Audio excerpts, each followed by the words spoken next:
कुछ लोग मानते हैं कि भूत प्रेत जैसी कोई चीज इस संसार में नहीं होती, लेकिन विचार करें, जब भगवान का अस्तित्व स्वीकार किया जाता है तो भूतों का क्यों नहीं। यह कहानी एक ऐसी बांझ डायन की है जिसका नाम सुनकर ही गांव वालों के दिल में खौफ समा जाता था। नमस्कार मेरे प्यारे दर्शकों, मैं हूं प्रवीण और आप सुन रहे हैं हॉरर कहानी। दोस्तों, आज की कहानी शुरू करने से पहले आपसे एक छोटी सी रिक्वेस्ट है। चैनल को सब्सक्राइब करें या न करें, लेकिन वीडियो को लाइक जरूर करें और कमेंट करके बताएं कि आप ये कहानी कहां से सुन रहे हैं। इससे मुझे ये जानने में मदद मिलेगी कि हमारी कहानी किस किस जगह तक पहुंच रही है। तो बिना कोई देर किए शुरू करते हैं आज की स्टोरी। बात बहुत पुराने समय की है, जब पानी के साधन सीमित थे। लोग अपनी प्यास बुझाने के लिए कुओं, बावड़ियों और सरोवरों पर निर्भर थे। गांव के पास एक प्राचीन सरोवरों था जिसका पानी कभी अमृत तुल्य माना जाता था। लेकिन इस कहानी की शुरुआत उसी सरोवरों से होती है जो एक डायन के जादू के कारण अमृत से विष में बदल गया। आखिर वह डायन बनी कैसे, और उस सरोवरों का पानी कैसे इतना जहरीला हो गया कि उसे छूने वाला भी मौत के मुंह में समा जाए। एक छोटे से गांव जिसका नाम था चंद्रपुर में एक स्त्री रहती थी जिसका नाम था सावित्री। वह गांव के सरपंच की पत्नी थी। सावित्री सुंदर थी, पर उसकी गोद सूनी थी। शादी को कई बरस बीत चुके थे, मगर उसे कोई संतान नहीं हुई। गांव वाले उसे ताने मारते, उसे निःसंतान कहकर पुकारते। कुछ तो कहते, सावित्री का चेहरा सुबह देख लिया तो दिन भर दुर्भाग्य पीछा करता रहेगा। फिर भी क्योंकि वह सरपंच की पत्नी थी, लोग मजबूरी में उससे थोड़ी बहुत बात कर लिया करते। लेकिन उनके मन में उसके लिए कोई सम्मान नहीं था। वह औरत हर दिन इन अपमानों को चुपचाप सहती, पर उसका दिल एक बच्चे की चाह में तड़पता था। एक दिन चंद्रपुर में एक साधु, जिसके लंबे जटा झूठ और कंधे पर झोली थी, भिक्षा मांगते हुए आया। वह सावित्री के घर के सामने रुका और भिक्षा मांगने लगा। बातों बातों में उसने सावित्री का हाथ देखा और गंभीर स्वर में बोला, बेटी, तुम्हें संतान नहीं है, है ना? सावित्री चौंकी। महाराज, आपको कैसे पता? साधु मुस्कुराया और बोला, मैं हस्तरेखा का जानकार हूं। तुम्हारा हाथ देखकर मैं बता सकता हूं कि तुम्हारा अतीत क्या था और भविष्य क्या होगा। सावित्री का दिल जोर जोर से धड़कने लगा। उसने उत्सुकता से पूछा, तो बाबा बताइए, मुझे संतान कब होगा? साधु ने एक गहरी सांस ली और बोला, भगवान ने तुम्हें संतान का सुख नहीं लिखा। साधु के मुंह से यह बात सुनकर सावित्री रोने लगी और बोली, बाबा, कोई तो रास्ता होगा। गांव के सभी औरतें बांझ कहकर ताने मारते हैं। यह बात सुनकर साधु बोले, पर एक रास्ता है। सुनो, अमावस्या की रात को एक ऐसे बालक की बलि देनी होगी जो अपने माता पिता का इकलौता पुत्र हो। यह बलि एक बरगद के पेड़ के नीचे देनी होगी। उसके खून से अपने बाल धोना और कहना, हे प्यासी आत्माओं, यह बलि मेरी ओर से स्वीकार करो और मुझे एक पुत्र दो। फिर एक मटके में उस झरने का पानी भरना जिसमें उस बालक के खून की 2 बूंदें मिलानी होंगी। वह पानी तुम्हें पीना होगा और उस बालक के सिर के कुछ बाल काटकर अपनी चुनरी में गांठ बांध लेना।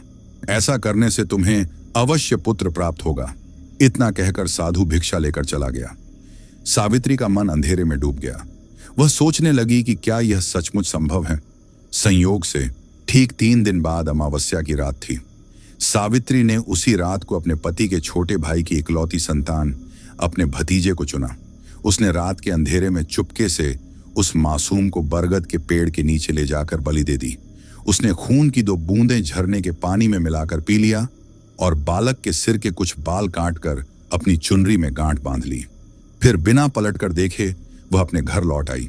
सुबह जब गांव वालों को पता चला कि सरपंच के भाई के बेटे को किसी ने मारकर बरगद के पेड़ के नीचे फेंक दिया है, तो सारा गांव सन्न रह गया। जब यह खबर गांव के सरपंच रघुनाथ और उनके छोटे भाई बलदेव तक पहुंची, तो दोनों भाइयों के चेहरे पर सन्नाटा छा गया। वे नंगे पांव बिना कुछ सोचे समझे उस स्थान की ओर दौड़ पड़े जहां बच्चे का शव पड़ा था। धीरे धीरे सारा गांव उस सुनसान बरगद के पेड़ के नीचे इकट्ठा हो गया। बच्चे की मां, बलदेव की पत्नी, फूट फूट कर रो रही थी। उसका गला रूंध गया था और वह बार बार बेहोश हो रही थी। गांव वालों की आंखों में डर और दुख का मिश्रण था। किसी ने हिम्मत जुटाकर सलाह दी कि बच्चे के सिर को धड़ से जोड़कर उसे पास की चंद्रभागा नदी में प्रवाहित कर देना चाहिए, ताकि उसकी आत्मा को शांति मिले। गांव वालों ने वैसा ही किया। उन्होंने आंसुओं के बीच उस मासूम के शव को नदी के हवाले कर दिया। लेकिन सवाल अब भी हवा में तैर रहे थे। यह जघन्य कृत्य किसने किया? इतनी क्रूरता के पीछे क्या कारण था? हर कोई एक दूसरे से यही पूछ रहा था। यह घटना चंद्रपुर के लिए एक रहस्य बन गई थी, जिसने हर दिल में चिंता और भय का बीज बो दिया था। लोग आपस में फुसफुसाते, कुछ तो इसे किसी दैवीय श्राप का परिणाम मानने लगे। जब सरपंच रघुनाथ थके और उदास कदमों से अपने घर लौटा, तो वह यह देखकर स्तब्ध रह गया कि उसकी पत्नी सावित्री रसोई में बड़े चाव से पकवान बना रही थी। उसके चेहरे पर एक अजीब सी चमक थी, मानो कोई उत्सव हो। वह गुनगुना रही थी और उसके होंठों पर हल्की मुस्कान थी। रघुनाथ का गुस्सा भड़क उठा। उसने कड़क स्वर में कहा, सावित्री, क्या तुम्हें जरा भी दुख नहीं? मेरे भाई का इकलौता बेटा मर गया और तुम यहां पकवान बना रही हो। सावित्री ने पलटकर उसे ऐसी घूरती नजरों से देखा जैसे वह उसे भस्म कर देगी। फिर वह ठहाका मारकर हंस पड़ी और बोली, उसका बेटा मरा है, मेरा नहीं। मैं क्यों शोक मनाऊं? और वैसे भी तुम्हें तो खुश होना चाहिए रघुनाथ। अब जल्द ही तुम्हारे भी एक पुत्र का जन्म होने वाला है। हाँ, और यह जानकर तुम्हें और खुशी होगी कि वह इस सारी जायदाद का अकेला वारिस होगा। वह फिर से एक डरावनी हंसी हंसी जो घर की दीवारों में गूंज उठी। रघुनाथ का खून खौल उठा। उसका हाथ गुस्से में कांपने लगा। वह सावित्री को उसी क्षण खत्म करने के लिए तलवार उठाने दौड़ा। वह कमरे में इधर उधर तलवार ढूंढने लगा, लेकिन उसे कहीं नहीं मिली। तभी उसकी नजर सावित्री के बिस्तर पर पड़ी। वहां साड़ियां और कपड़े खून से लथपथ पड़े थे। पास ही उसकी तलवार भी रखी थी, जिसका ब्लेड खून से सना हुआ था। रघुनाथ को एक झटके में सब समझ आ गया। यह सब सावित्री ने किया था। पुत्र की प्राप्ति के लिए उसने अपने ही भतीजे की बलि दे दी थी। उसका मन सावित्री को तुरंत मार डालने का हुआ, लेकिन तभी वह ठिठक गया। उसने सोचा, अगर मैं अभी इसे मार दूंगा तो गांव वाले मुझे ही गलत समझेंगे, और वह वहां से चला गया। उस दिन से गांव में अजीब और डरावनी घटनाएं होने लगीं। अब चंद्रपुर गांव में एक के बाद एक ऐसी घटनाएं होने लगीं कि लोग सहम गए। एक दिन किसी की भैंस मर गई। उसका शरीर इस तरह क्षत विक्षत था जैसे किसी जंगली जानवर ने उसे नोच नोच कर खा लिया हो।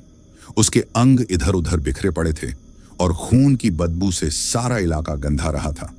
फिर किसी दिन किसी का कुत्ता मरा, तो किसी दिन किसी का बछड़ा, और कभी किसी की बकरी। हर बार मौत का तरीका वही था। शरीर को बेरहमी से चीरा गया, अंगों को अलग अलग कर बिखेर दिया गया। चंद्रपुर के लोग दहशत में थे। कोई समझ नहीं पा रहा था कि यह सब हो क्या रहा है।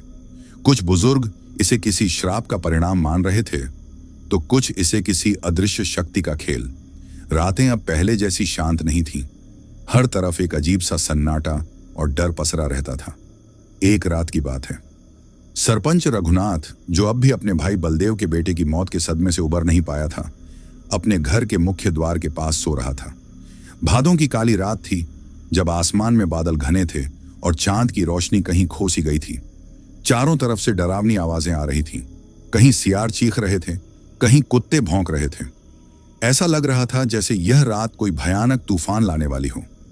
अचानक आधी रात को रघुनाथ को अपने घर के लकड़ी के गेट के खुलने की चरमराहट सुनाई दी। उसकी नींद टूट गई। उसने आंखें खोली और देखा कि एक औरत, जिसके बाल बिखरे हुए थे, आधी रात को चुपके से बाहर जा रही थी। वह सावित्री थी, उसकी पत्नी, लेकिन उसका चलना सामान्य नहीं था। ऐसा लग रहा था जैसे कोई अदृश्य शक्ति उसे खींच कर ले जा रही हो। उसका चेहरा पीला पड़ चुका था और उसकी आंखों में एक अजीब सी चमक थी। रघुनाथ का दिल जोर जोर से धड़कने लगा। तभी उसे पास ही से एक गाय के बछड़े के रंभाने की आवाज सुनाई दी, जो अचानक बीच में ही रुक गई। उसका मन बेचैन हो उठा। उसे यकीन हो गया कि यही वह कारण है जो चंद्रपुर को बर्बादी की ओर ले जा रहा है। उसके दिमाग में एक विचार कौंधा, क्यों न मैं इसका पीछा करूं और देखूं कि सावित्री आधी रात को कहां जा रही है। उसने चुपके से अपने पांवों में चप्पल डाली और सावित्री के पीछे पीछे चल पड़ा। वह सावित्री से थोड़ी दूरी बनाए रख रहा था ताकि उसे भनक न पड़े।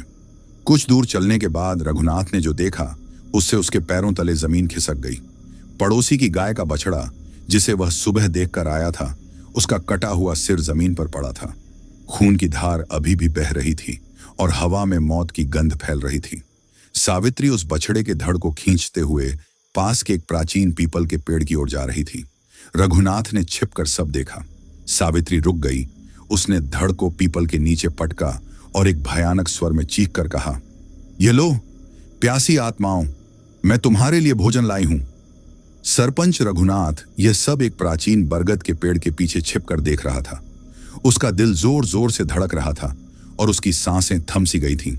तभी अचानक वह क्या देखता है कि 4 काली छायाएं वहां प्रकट हो गईं। ये छायाएं धीरे धीरे इतने भयानक रूप में बदल गईं कि रघुनाथ के शरीर के रोंगटे खड़े हो गए। उनके दांत लंबे और नुकीले थे, जैसे किसी जंगली जानवर के। उनकी आंखें लाल लाल चमक रही थीं, मानो उनमें आग जल रही हो। उनका शरीर ऐसा लग रहा था जैसे आग में जलकर राख हो चुका हो, फिर भी वह हिलडुल रहा था। उनके नाखून इतने बड़े और धारदार थे कि पत्थर को भी चीर सकते थे। उनकी आंखों की चमक बार बार बदल रही थी, जैसे कोई टिमटिमाती रोशनी जो कभी तेज होती, कभी धीमी। रघुनाथ ने अपनी जिंदगी में ऐसा भयावह दृश्य कभी नहीं देखा था। उसका शरीर पसीने से तर हो गया और उसकी टांगें कांपने लगीं। तभी उसने देखा कि वे 4 भूत और उसकी पत्नी सावित्री उस बछड़े की लाश पर टूट पड़े। वे दोनों हाथों से मांस नोच नोच कर खा रहे थे, जैसे कोई भूखा शेर अपने शिकार पर झपटता है। उनके मुंह से खून टपक रहा था और उनकी हरकतें इतनी डरावनी थीं कि रघुनाथ का दिल बैठ गया। उसे यकीन हो गया कि सावित्री कोई साधारण औरत नहीं, बल्कि एक डायन है। मन चीखने को हुआ, लेकिन डर के मारे उसका गला सूख गया। वह बस चुपचाप सांस रोके ये सब देखता रहा। जब उन भूतों और सावित्री ने लाश का सारा मांस नोच कर खा लिया, तो वे ठहाका मारकर हंसने लगे। उनकी हंसी ऐसी थी कि सुनने वाले की रूह कांप जाए। तभी रघुनाथ ने एक भूत की बात सुनी। उसने सावित्री से कहा, बस 3 दिन बाद फिर अमावस्या है। उस रात हमारी शक्ति अपने चरम पर होगी। हम तुम्हें अपनी पूरी ताकत सौंप देंगे, फिर तुम जो चाहो कर सकती हो। तुम इस चंद्रपुर गांव के हर इंसान को अपनी उंगलियों पर नचा सकती हो। रघुनाथ ने यह सब सुनकर और देखकर अपने दिल में ठान लिया कि अब चंद्रपुर को इस दानवी शक्ति से मुक्त करना ही होगा। उसने रात के अंधेरे में चुपके से गांव वालों को जगाया। घर घर जाकर उसने फुसफुसाते हुए कहा, उठो चंद्रपुर वालों, मैं तुम्हें सच बताता हूं। हमारी सारी बर्बादी, हमारे जानवरों की मौत, हमारे बच्चे की हत्या, ये सब एक डायन की करतूत है। गांव वालों की आंखों में गुस्सा और डर दोनों उमड़ आए। रघुनाथ ने जोश भरे स्वर में कहा, अपनी अपनी लाठियां, कुल्हाड़ियां उठाओ और मेरे साथ चलो। आज हम सब मिलकर उस डायन का अंत करेंगे। गांव वाले, जिनके दिलों में डर के साथ साथ बदले की आग भी धधक रही थी, अपने हथियार उठाकर रघुनाथ के पीछे पीछे चल पड़े। सारा गांव उस प्राचीन बरगद के पेड़ की ओर दौड़ा, जहां सावित्री ने अपनी काली करतूतें अंजाम दी थीं। जैसे ही गांव वालों की भीड़ वहां पहुंची, उनकी चीख पुकार और कदमों की आहट सुनकर वे 4 भूत हवा में गायब हो गए, मानो कभी थे ही नहीं। लेकिन सावित्री, जो अब पूरी तरह डायन का रूप ले चुकी थी, वहीं खड़ी रह गई। उसका चेहरा भयानक था, आंखें लाल और बाल बिखरे हुए। जब गांव वालों ने सरपंच की पत्नी सावित्री को इस हालत में देखा, तो उनके होश उड़ गए। कुछ लोग डर के मारे पीछे हट गए, उनके कदम ठिठक गए। रघुनाथ ने गर्जना की, क्यों रुक गए? ये तुम्हारी मालकिन नहीं, एक डायन है, डायन! उसकी आवाज में इतना गुस्सा और दृढ़ता थी कि गांव वालों का डर गुस्से में बदल गया। उन्होंने अपनी लाठियां और हथियार उठाए और सावित्री पर टूट पड़े। सावित्री अपनी जान बचाने के लिए भागी। वह दौड़ती हुई गांव के उस पुराने कुएं की ओर गई, जो अब सूख चुका था। भागते भागते उसका पैर फिसला और वह कुएं में जा गिरी। उसकी साड़ी कुएं के किनारे पर अटक गई और वह हवा में लटक गई। सावित्री चीखने लगी, बचाओ, मुझे निकालो! उसकी आवाज में दहशत थी, लेकिन गांव वालों के चेहरों पर कोई दया नहीं थी। उन्होंने एक स्वर में कहा, इसे अपनी सजा खुद मिलेगी, लटकी रहने दो इसे। सावित्री चिल्लाती रही, तड़पती रही। वह बार बार कह रही थी, मुझे ऊपर निकालो, मुझे पानी पिलाओ, लेकिन किसी ने उसकी ओर मदद का हाथ नहीं बढ़ाया। गांव वाले खड़े होकर उसका तमाशा देख रहे थे, जैसे वह कोई पकड़ा गया जंगली जानवर हो। सावित्री की चीखें अब और तेज हो गईं। वह गुस्से और बदले की आग में जल रही थी। उसने कर्कश स्वर में चिल्लाकर कहा, मैं तुम सब चंद्रपुर वालों को बर्बाद कर दूंगी। एक एक को मैंने पानी के लिए नहीं तड़पाया तो मेरा नाम भी काली डायन नहीं। यही नाम दिया है तुमने मुझे, अब मैं तुम्हें छोड़ूंगी नहीं। 2 दिन तक सावित्री की लाश उस सूखे कुएं में साड़ी के सहारे लटकती रही। उसकी चीखें धीरे धीरे कमजोर पड़ गई थीं और उसका चेहरा मृत्यु की ठंडक से पीला पड़ चुका था। तीसरे दिन अमावस्या की रात थी। उस रात के बाद जब गांव वाले कुएं के पास गए तो वे स्तब्ध रह गए। सावित्री की लाश गायब थी। कुआं पूरी तरह सूखा था और उसमें कोई निशान तक नहीं था कि लाश कहां गई। चंद्रपुर के लोग हैरान थे। कुछ ने इसे दैवीय चमत्कार माना तो कुछ ने डर से फुसफुसाया कि यह उस काली डायन की करतूत है। समय बीतता गया। उस भयावह घटना को कई महीने हो चुके थे। चंद्रपुर के लोग धीरे धीरे सावित्री और उसकी डायन वाली कहानी को भूलने लगे। जीवन फिर से अपनी गति में आ गया। लेकिन तभी अचानक कुछ अजीब खबरें गांव में फैलने लगीं। लोग कहने लगे कि उस कुएं से रात के समय डरावनी आवाजें आती हैं। कभी सावित्री की वही धमकी गूंजती, मैं तुम सबको पानी के लिए तड़पा दूंगी, तो कभी अजीब मंत्रों की गूंज सुनाई देती, जैसे कोई काला जादू हो रहा हो। गांव के बुजुर्गों ने समझाया कि जब तक सावित्री का शरीर पूरी तरह जल नहीं जाता, उसकी आत्मा यहीं भटकती रहेगी। लोग डर के मारे उस कुएं के पास जाने से कतराने लगे। कुछ समय बाद चंद्रपुर के सभी कुओं का पानी अचानक सूख गया। गांव वाले प्यास से तड़पने लगे। पानी की तलाश में लोग इधर उधर भटक रहे थे, लेकिन कहीं राहत नहीं मिली। फिर एक दिन कुछ हिम्मती लोगों ने उस कुएं की ओर रुख किया जिसमें सावित्री गिरी थी। जब वे वहां पहुंचे तो दंग रह गए। वह कुआं जो सालों से सूखा था, अब पानी से लबालब भरा हुआ था। पानी इतना साफ और ठंडा दिख रहा था कि देखकर प्यास और बढ़ गई। कुछ लोगों ने उत्साह में कहा, चलो इसी कुएं का पानी पीते हैं। लेकिन कुछ बुजुर्गों ने चेतावनी दी, रुको, क्या पता यह सब उसी डायन की चाल हो। दूसरों ने तर्क दिया, अरे इतना समय बीत गया, वह डायन अब कहां होगी, चलो पानी निकालते हैं। अगली सुबह जब कुछ लोग पानी खींचने कुएं के पास पहुंचे तो उनके होश उड़ गए। कुआं फिर से पूरी तरह सूखा था। पानी का एक कतरा भी नहीं बचा था। लोग एक दूसरे का मुंह ताकने लगे, समझ नहीं पा रहे थे कि पानी गया कहां। तभी कुएं की गहराई से एक कर्कश डरावनी हंसी गूंज उठी। फिर वही भयानक आवाज आई, कहां था ना, मैं तुम सबको पानी के लिए तड़पा दूंगी। तुमने मुझे पानी नहीं पिलाया था, अब मैं तुम सबको न सिर्फ पानी के लिए बल्कि खाने के लिए भी मोहताज कर दूंगी। इस चंद्रपुर में अब कभी पानी नहीं बरसेगा। उसकी हंसी कुएं की दीवारों से टकराकर पूरे गांव में फैल गई और हर सुनने वाले के दिल में सिहरन दौड़ गई। चंद्रपुर के गांव वाले अब पूरी तरह टूट चुके थे। उनके पास पानी का एक कतरा भी नहीं बचा था। बारिश न होने से खेत सूख गए थे और गांव का हर कुआं बंजर हो चुका था। मजबूरी में उन्हें दूर के गांव मधुपुर से पानी लाना पड़ता था। लेकिन वहां के सरपंच ने भी एक दिन साफ मना कर दिया। उसने गुस्से में कहा, तुमने अपने गांव में जो पाप किया उसकी सजा हम क्यों भुगतें? जाओ अब अपने कर्मों का फल भोगो। चंद्रपुर के लोग निराश और हताश होकर लौट आए। उस कुएं की हालत भी अजीब थी जिसमें सावित्री गिरी थी। कभी वह पानी से लबालब भर जाता तो कभी एकदम सूखा हो जाता। प्यास से तड़पते गांव वालों में से कुछ ने हिम्मत करके उस कुएं से पानी निकाला, लेकिन जैसे ही उन्होंने वह पानी पिया, उनके साथ भयानक अनर्थ हो गया। कुछ लोगों का शरीर सड़ने लगा, जैसे मांस गलकर हड्डियों से अलग हो रहा हो। कुछ को चर्म रोग हो गया, उनकी त्वचा पर भयानक फोड़े उभर आए।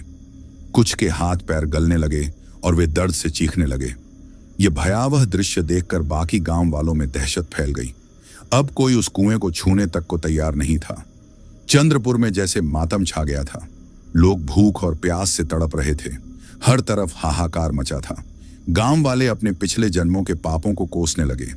वे भगवान से प्रार्थना करते, हे प्रभु, ये कौन सी सजा दे रहा है तू हमें? हर घर में सिर्फ आंसुओं और कराहों की आवाजें गूंज रही थीं। लोग अब पूरी तरह से हार चुके थे और उनके पास कोई उम्मीद की किरण नहीं बची थी। तभी एक सुबह गांव की पगडंडी पर एक बाबा आता दिखाई दिया। उनके वस्त्र दूध जैसे सफेद थे। माथे पर चंदन का तिलक लगा था। एक हाथ में कमंडल था और दूसरे हाथ में तुलसी की माला। वे धीमे धीमे कदमों से चल रहे थे और उनके मुंह से सिर्फ राम राम की मधुर ध्वनि निकल रही थी।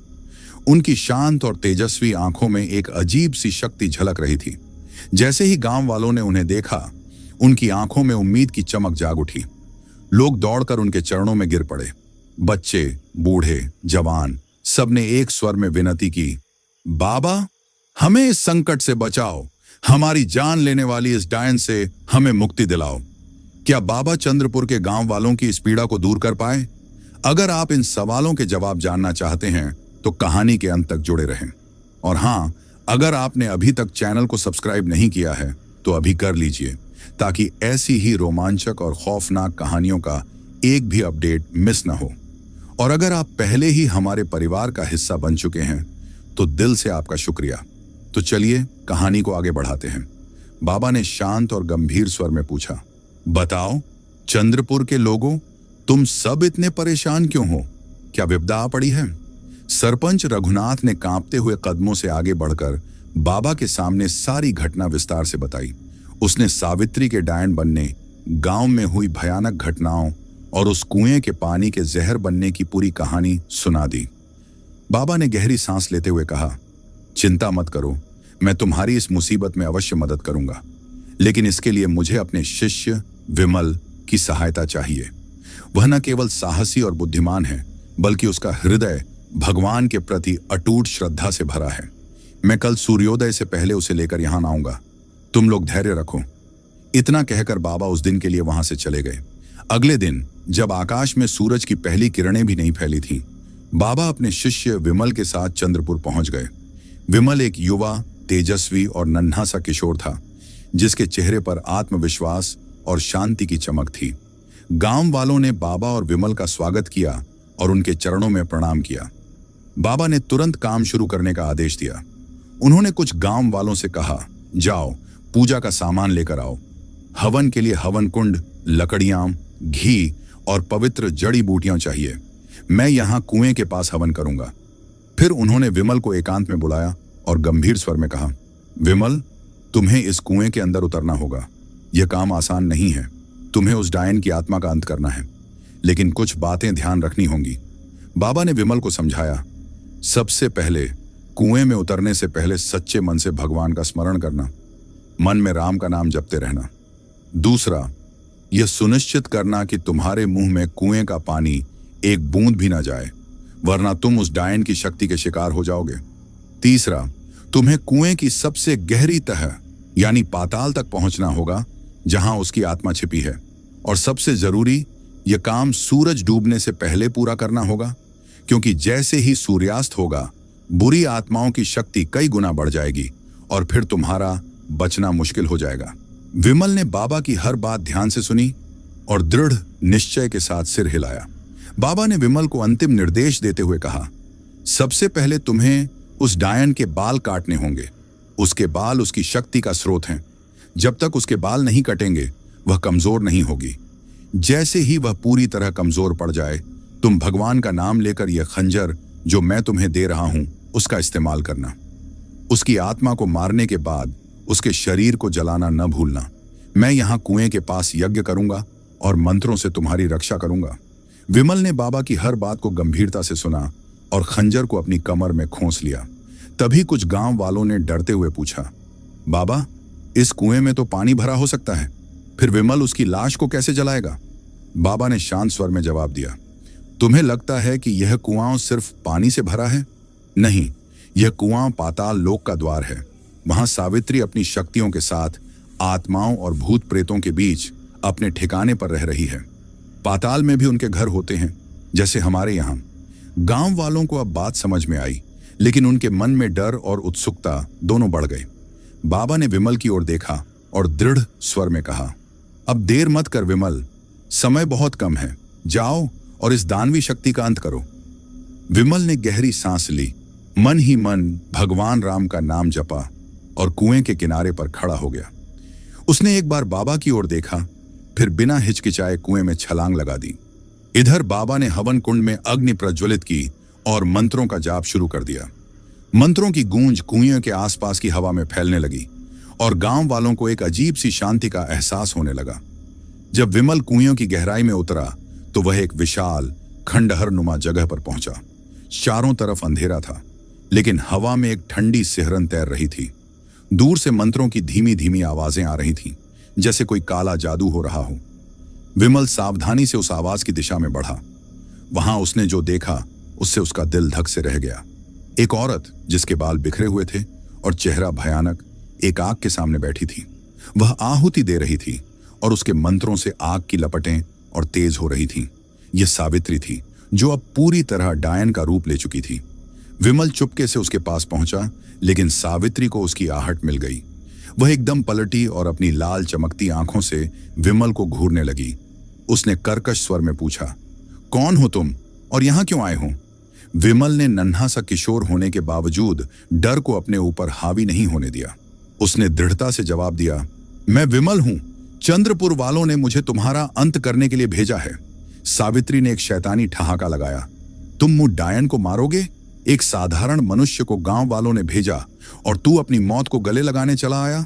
लौट जा विमल और अपने प्राण बचा ले, वरना। विमल ने उसकी बात काटते हुए कहा, वरना क्या? मुझे मार डालोगी?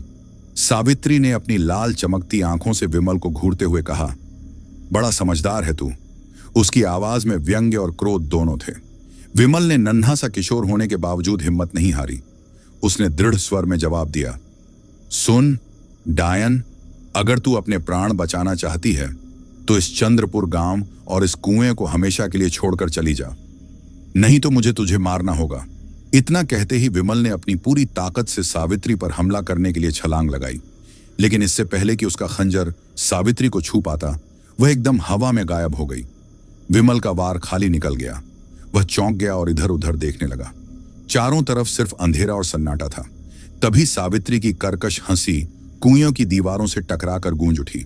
अब सिर्फ उसकी आवाज सुनाई दे रही थी, जैसे वह हर तरफ हो। विमल का दिल जोर जोर से धड़क रहा था, लेकिन उसने हार नहीं मानी। अचानक पीछे से सावित्री ने विमल पर जोरदार हमला किया। उसका प्रहार इतना तेज था कि विमल का सिर पास की दीवार से टकरा गया। उसे ऐसा लगा जैसे उसका सिर चकरा रहा हो और वह बेहोश होने वाला हो। उसका शरीर डगमगा गया, लेकिन तभी उसे अपने गुरु बाबा की आवाज सुनाई दी। बाबा की आवाज गहरी और शांत थी, जो कुएं की गहराई में भी स्पष्ट सुनाई दे रही थी। उन्होंने कहा, बेटे, अपनी आत्मा की शक्ति से देख, भगवान का ध्यान लगा और तुझे सब कुछ साफ नजर आएगा। विमल ने आंखें बंद की और मन ही मन भगवान राम का नाम जपना शुरू किया। उसने गहरी सांस ली और अपने मन को शांत किया। जब उसने आंखें खोलीं तो उसे एक आश्चर्यजनक दृश्य दिखाई दिया। सावित्री, जो दीवार के पीछे छिपी थी, अब उसे साफ नजर आ रही थी। उसके लंबे बिखरे बाल हवा में लहरा रहे थे। तभी विमल को बाबा की बात याद आई, सबसे पहले डायन के बाल काटो, वही उसकी शक्ति का स्रोत है। विमल ने बिना समय गंवाए अपनी पूरी ताकत से सावित्री के बालों पर झपटा। उसने खंजर से एक ही बार में उसके बाल काट डाले। सावित्री की एक चीख गूंजी और वह कमजोर पड़ने लगी। विमल ने तुरंत खंजर उठाया और सावित्री को मारने के लिए तैयार हुआ, लेकिन तभी सावित्री गिड़गिड़ाने लगी। उसने रोते हुए कहा, रुक जा विमल, तू एक पुरुष है और मैं एक निहत्थी औरत। तुझे मुझ पर दया करनी चाहिए, मुझे छोड़ दे। उसकी आंखों से आंसू बह रहे थे, लेकिन विमल को उसकी चाल समझ में आ गई। उसने सावित्री की बातों पर ध्यान नहीं दिया। सावित्री के बाल काटते ही उसकी सारी शक्ति क्षीण हो गई। उसके चेहरे पर अब वह डरावनी चमक नहीं थी, वह कमजोर और असहाय दिख रही थी। विमल के मन में एक पल के लिए दया का भाव उमड़ा, लेकिन तभी उसे चंद्रपुर के गांव वालों की पीड़ा याद आई। उनके आंसू, उनकी तड़प और उस मासूम बच्चे की बलि। उसने अपने मन को कठोर किया और बिना देर किए बाबा द्वारा दिए गए खंजर को सावित्री के सीने में उतार दिया। सावित्री की एक तीखी चीख गूंजी और उसका शरीर थरथराने लगा। विमल ने तुरंत उसके शरीर को पास के अग्निकुंड में डाल दिया।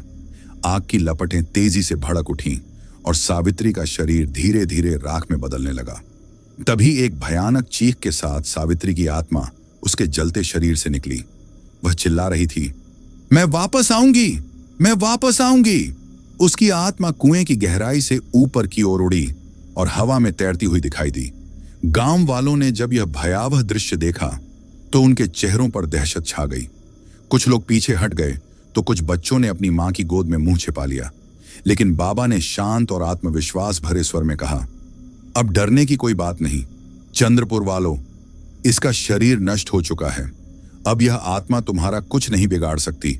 यह सिर्फ एक कमजोर छाया है जो जल्द ही खत्म हो जाएगी। उसी क्षण विमल कुएं से बाहर निकला। उसका चेहरा पसीने से तर था, लेकिन उसकी आंखों में विजय की चमक थी। गांव वालों ने उसे देखते ही जोर जोर से उसकी प्रशंसा की। कुछ ने उसे गले लगाया तो कुछ ने कहा, विमल, अगर तुम न होते तो न जाने हमारा क्या होता। विमल ने विनम्रता से जवाब दिया, यह सब भगवान की कृपा है। मैंने तो सिर्फ अपने गुरु के आदेशों का पालन किया। बाबा ने गांव वालों की ओर देखा और मुस्कुराते हुए कहा, अब तुम निश्चिंत होकर इस कुएं का पानी पी सकते हो। सावित्री का श्राप अब टूट चुका है। गांव वालों ने डरते डरते कुएं से पानी निकाला।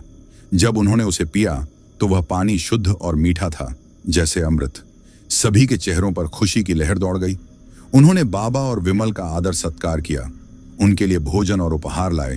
तभी आकाश में घने बादल गरजे और जोरदार बारिश शुरू हो गई।